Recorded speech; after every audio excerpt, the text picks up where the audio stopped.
جمعے کے دن یا جمعرات کی شب جس کا بھی انتقال ہو جائے تو حضور صلی اللہ علیہ وسلم کی حدیث کے مطابق مفہوم ہے کہ اس کو عذاب قبر نہیں ہوتا ہے۔ جس کا بھی انتقال جمعرات کی رات یا جمعے کو ہو جائے، عذاب قبر سے اس کو نجات ہو جاتی ہے اور حساب کتاب میں آسانی پیدا ہوتی ہے۔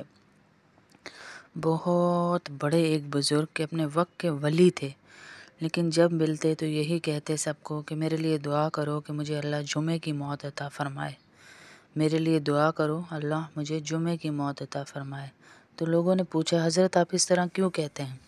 کہا کیونکہ اللہ رب العزت جمعے والے دن حساب کتاب سے بری رکھتے ہیں اور عذاب قبر نہیں ہوتا۔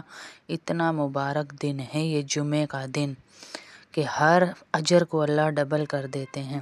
جیسے اب صدقہ ہم دیتے ہیں تو اللہ نے اس کے کتنے فضائل بتائے صدقے کے کہ میں 10 گنا زیادہ بڑھا کے دیتا ہوں۔ تم 1 روپیہ دو گے میں 10 روپیہ دوں گا، تمہیں واپس لوٹاؤں گا۔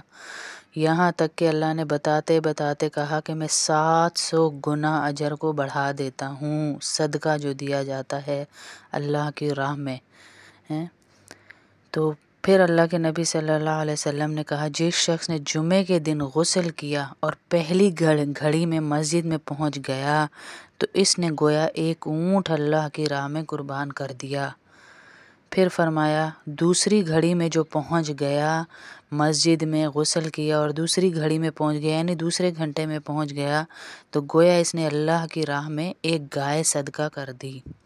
پھر فرمایا جو تیسری گھڑی میں پہنچ گیا گویا اس نے ایک بکری ذبح کر دی، اللہ کی راہ میں قربان کر دی۔ اور جو چوتھی گھڑی میں پہنچ گیا گویا اس نے ایک مرغی اللہ کی راہ میں قربان کر دی۔ اور جو 5ویں گھڑی میں پہنچ گیا گویا اس نے ایک انڈا خیرات کر دیا۔ آج ہم سارے اسی طرح ہوتے ہیں نا کہ بس صفیں بندھی اور بھاگے۔